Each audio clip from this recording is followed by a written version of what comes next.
Most lawyers look at legal setup and administrative work as boring. They think it is beneath them. They think they can hire someone else to worry about it later, or that they can figure it out on the fly. This is the mindset of a casualty. In war, logistics is not a side hustle. Logistics is the difference between an army that conquers and an army that starves in the snow. If you ignore the administrative foundation of your firm, you are building a skyscraper on a swamp. It does not matter how good you are at trial. It does not matter how many clients you bring in. If your entity is weak, you lose your house. If your trust account is messy, you lose your license. If your insurance is lapsed, you lose your future. Today, we leave the battlefield and enter the bunker. We are going to build the infrastructure of your empire. We are going to talk about entity selection, the sacred Eolta, malpractice armor, and the rules of ethical propaganda. This is Module 4, Legal and Administrative Setup. This is where you secure your perimeter so that when the enemy attacks, and they will attack, you are untouchable. Let's start with the vessel. When you go into business, you must choose a form, you must choose an avatar. In the legal world, this is your entity structure. There are lawyers who operate as sole proprietors. They hang a shingle, use their social security number, and start taking checks into their personal bank account. This is self-destruction. A sole proprietorship is not a structure, it is exposure.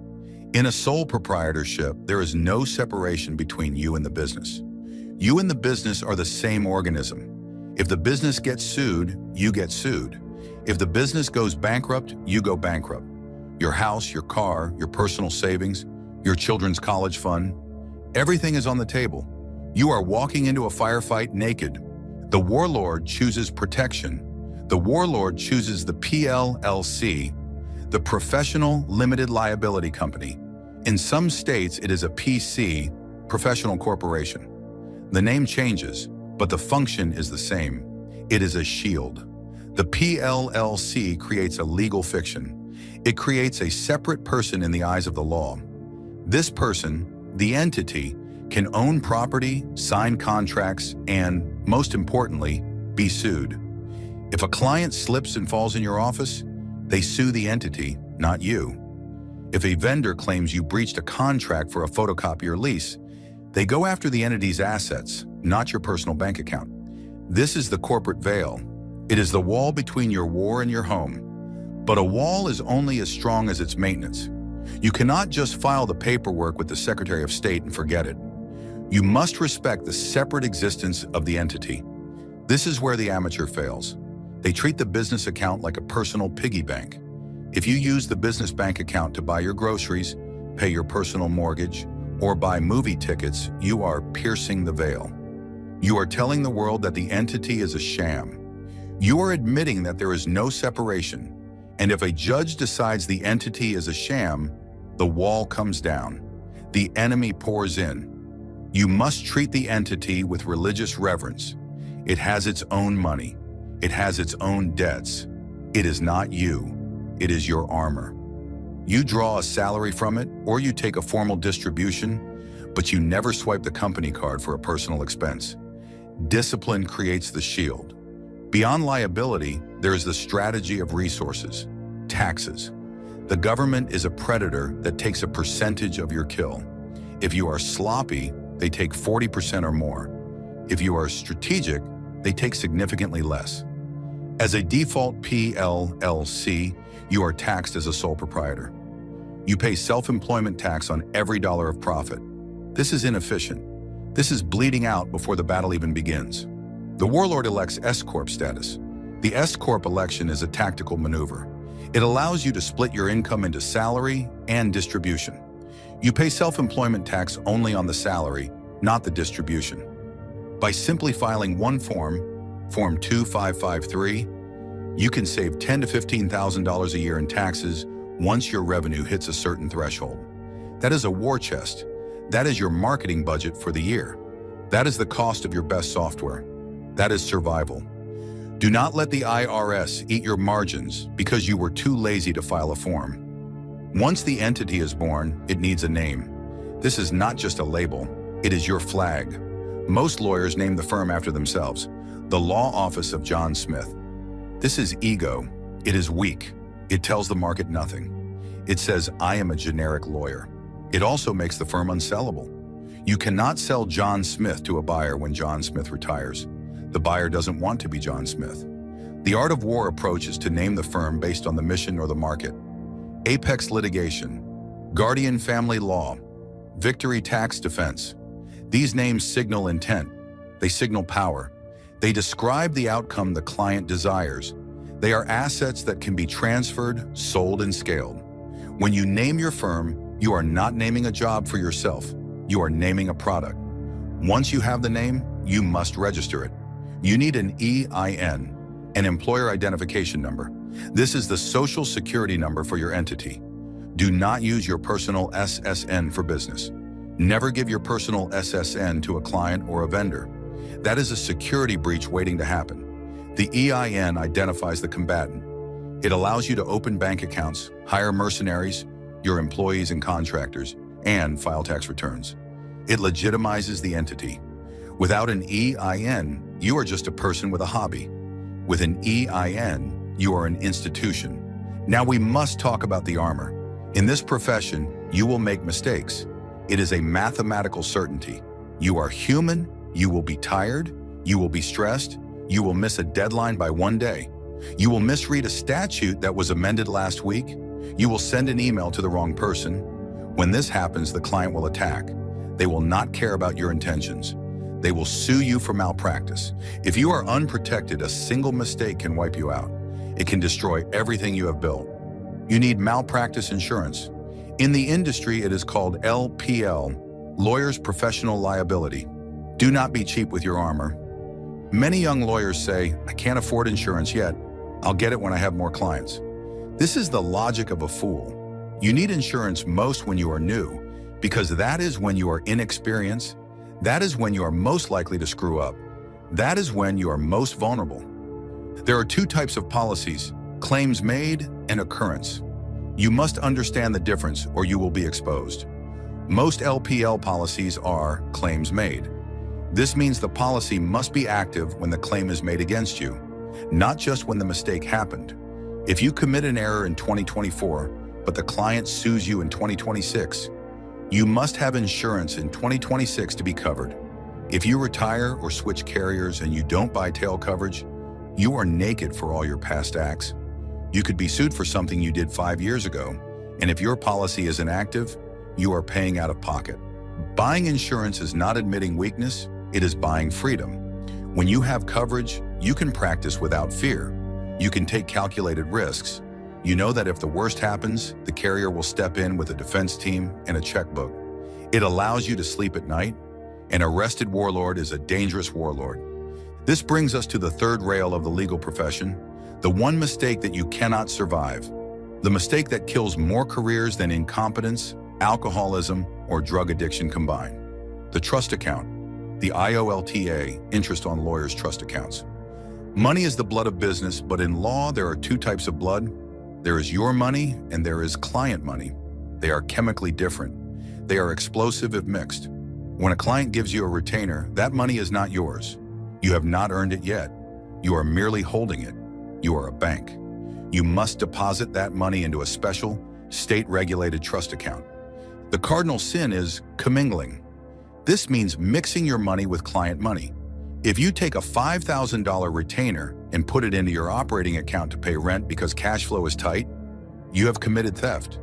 Even if you plan to do the work tomorrow, even if you pay it back next week, even if you have the best intentions in the world, you have stolen client funds. This is automatic disbarment in most states. The Bar Association does not have a sense of humor about this. They will not listen to your excuses about being bad at math. They will hunt you down. They will strip you of your license. They will put your name in the bar journal as a warning to others. Your career ends the moment that transfer is made. You must treat the IOLTA with terror and respect. Rule 1, never touch the money until you have earned it. You earn it by doing the work and sending a bill. Only after the client sees the bill can you move the money from trust to operating. Rule 2, never use the IOLTA as a savings account. Do not hide your own assets there to protect them from creditors. That is fraud. Rule 3, keep a ledger. You must know to the penny whose money is in that account. If the bank says you have $10,000, you must know that $2,000 belongs to Mrs. Jones, $3,000 belongs to Mr. Smith, and $5,000 belongs to Tech Corp. If you lose track, you are in the danger zone. The bar will audit you. They will show up randomly and ask to see your ledgers. If your books are a mess, they will assume you are stealing. Do not give them that opening. Use software. Clio, MyCase, LawPay. These tools are designed to keep you compliant. Do not try to do trust accounting on a spreadsheet. You are not an accountant. You are a lawyer. Use the tools. Let the software be your shield. Beyond the trust account, there is the broader discipline of record keeping. The amateur keeps records in their head. The amateur says, I remember that conversation. The amateur says, I'll write that down later. The warlord documents everything. In law, if it is not written down, it did not happen. Client communication is your primary battlefield. A client will lie. A client will forget. A client will claim you promised them a result you never promised. You must create a paper trail of truth. After every phone call, send an email. Dear client, just to confirm what we discussed on the phone today, this is not just politeness. This is a defensive fortification. When the client comes back 6 months later and says, you never told me the settlement offer was only $50,000, you pull up the email, you show them the date, you show them the timestamp, you silence the lie. You must organize your files. Digital organization is not optional, it is survival. If you cannot find a document in 30 seconds, your system is broken. Use a naming convention, YYYY-M-M-DD-description. This sorts everything chronologically. It creates order out of chaos. Order is power, chaos is weakness. A disorganized lawyer is a stressed lawyer. A stressed lawyer makes mistakes. Mistakes lead to the death of the firm. Now let us discuss propaganda. In the business world, they call it marketing or advertising. You must broadcast your signal. You must attract the tribe. But unlike selling soap or cars, selling law comes with a set of handcuffs. The rules of professional conduct. The bar is terrified of lawyers taking advantage of the public. They have strict rules about what you can and cannot say. If you violate these rules, they will shut you down. Rule 7.1. A lawyer shall not make a false or misleading communication about the lawyer or the lawyer's services. This sounds simple, but it is a trap. You cannot say, I am the best lawyer in the city. That is misleading. You cannot prove it. It creates an unjustified expectation. You cannot say, I guarantee I will win your case. That is a lie. No one can guarantee a result in court. The judge decides, not you. You cannot use testimonials that promise results. He got me $1 million implies you will get everyone $1 million. So how do you market aggressively without breaking the rules? You focus on information and philosophy. You cannot promise a result, but you can promise a process. We fight relentlessly for our clients. This is a philosophy. It is allowed. We have handled over 500 DUI cases. This is a fact. It is allowed. We understand the pain of divorce and guide you through the darkness. This is empathy. It is allowed. Do not try to trick the public.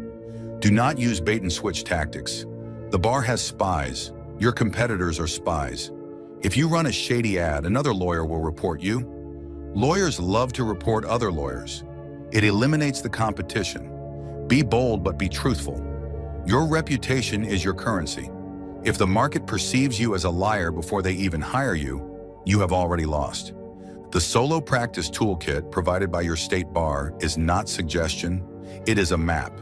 Download it. Read it. It contains the checklist for state-specific registrations. It tells you exactly how big the font needs to be on your disclaimer. It tells you how long you have to keep client files after a case is closed. Ignore these details at your peril. There is a concept in aviation called the normalization of deviance. It means that if you break a safety rule once and nothing bad happens, you think the rule doesn't matter. So you break it again and again. You stop doing the pre-flight checklist. You stop checking the fuel levels. Eventually, the plane crashes. In your law firm, do not normalize deviance. Do not skip the conflict check because you need the money. Do not borrow $50 from the trust account because you left your wallet at home. Do not let your insurance lapse for just a few days. Hold the line. Discipline in the small things creates dominance in the big things. If your administrative house is in order, you can focus 100% of your energy on the enemy. You can attack with a clear mind. You can push the boundaries of the law because you know your foundation is solid. But if your house is a mess, you will always be looking over your shoulder. You will be fighting a war on two fronts, one against the opposing counsel and one against your own chaos. No general has ever won a war on two fronts. Secure your base, build the fortress, register the PLLC, fund the IOLTA correctly, buy the armor, then and only then are you ready to conquer. Let's go deeper into the psychology of the administrative bunker. Why is it that intelligent, capable warriors, lawyers who can dismantle a witness on the stand, crumble when faced with QuickBooks? It is because administrative work requires a different type of brain.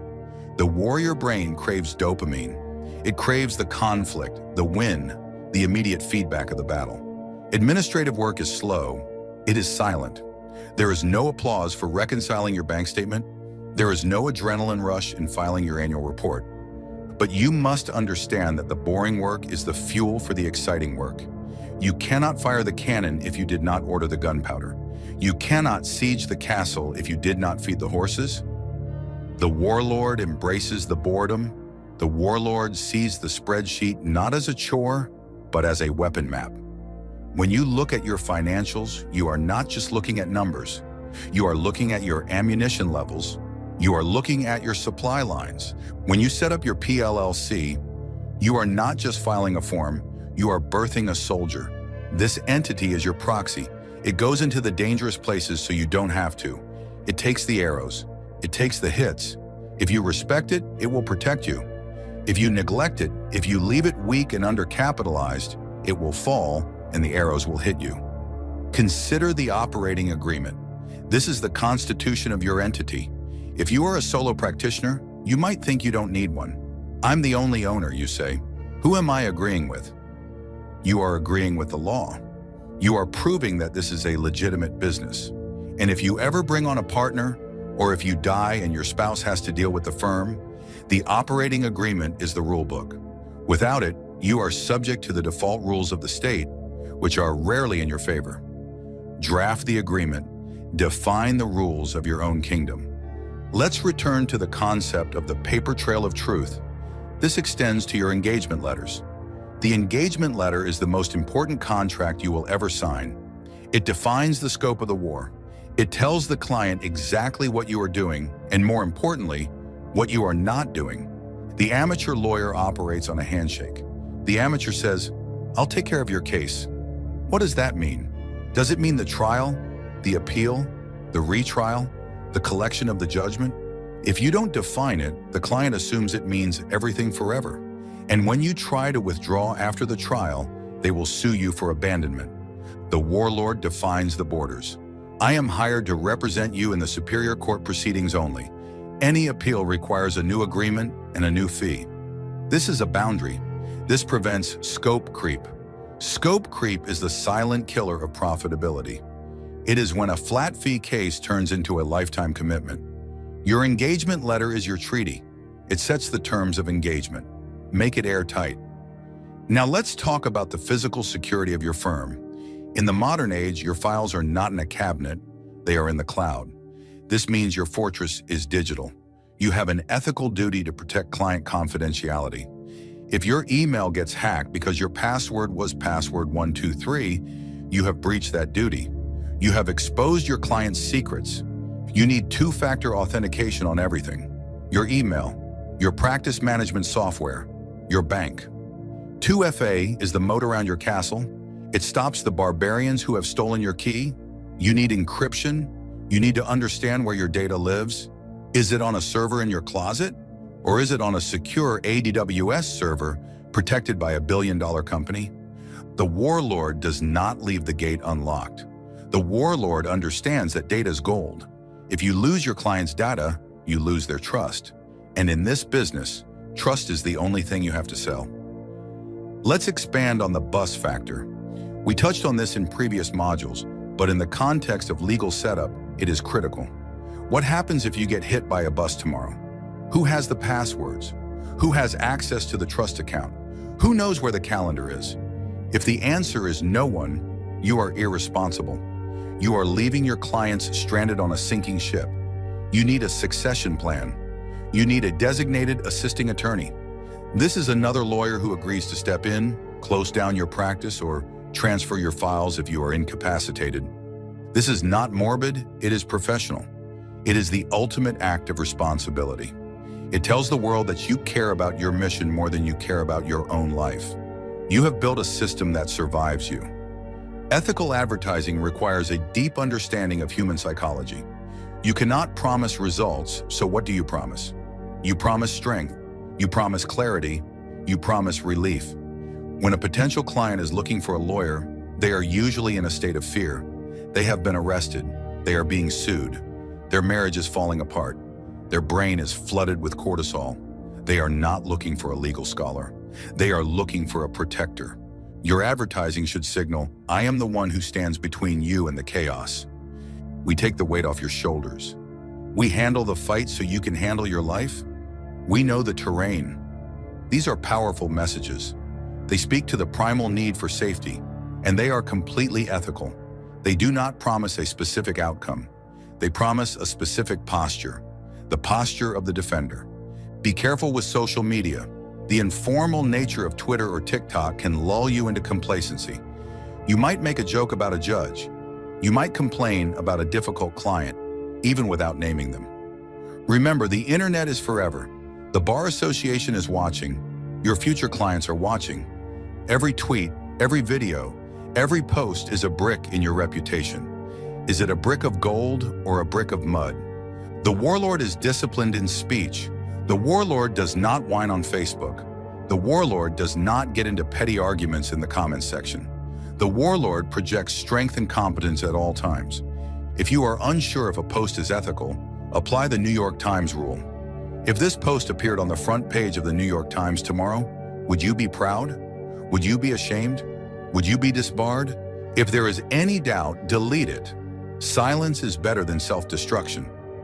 Finally, let's talk about the annual review. Your administrative setup is not a set-it-and-forget-it event. It is a garden that needs weeding. Every year, you must hold a State of the Union meeting with yourself. Is your entity in good standing? Did you file the annual report? Is your insurance coverage adequate? As you get bigger cases, you need bigger shields. That $100,000 policy might have been fine in year 1, but by year 5, when you are handling million-dollar assets, it is a napkin. Increase your coverage. Are your engagement letters still working? Did a client find a loophole that you need to close? Are your tech tools still the best? Or are you paying for subscriptions you don't use? The warlord constantly sharpens the blade. The warlord constantly reinforces the wall. The warlord constantly updates the map. If you treat your administrative infrastructure as a living, breathing part of your war machine, it will serve you. It will give you the speed, the protection, and the resources to dominate your market. But if you treat it as a burden, if you neglect it, it will rot. And a rotting foundation cannot hold the weight of an empire. You have the blueprint, you have the warnings, you have the checklist. There is no excuse for failure here. These are solvable problems. These are controlled variables. Control the variables, secure the perimeter, then turn your eyes to the horizon. The conquest awaits. This is the end of Model 4. The paperwork is done. The structure is set. Now we prepare for the hunt. On this channel, we cover a range of topics, like the one in this video. If you enjoy this type of content, please don't forget to hit the subscribe button. Otherwise, we may never see each other again. See you again soon.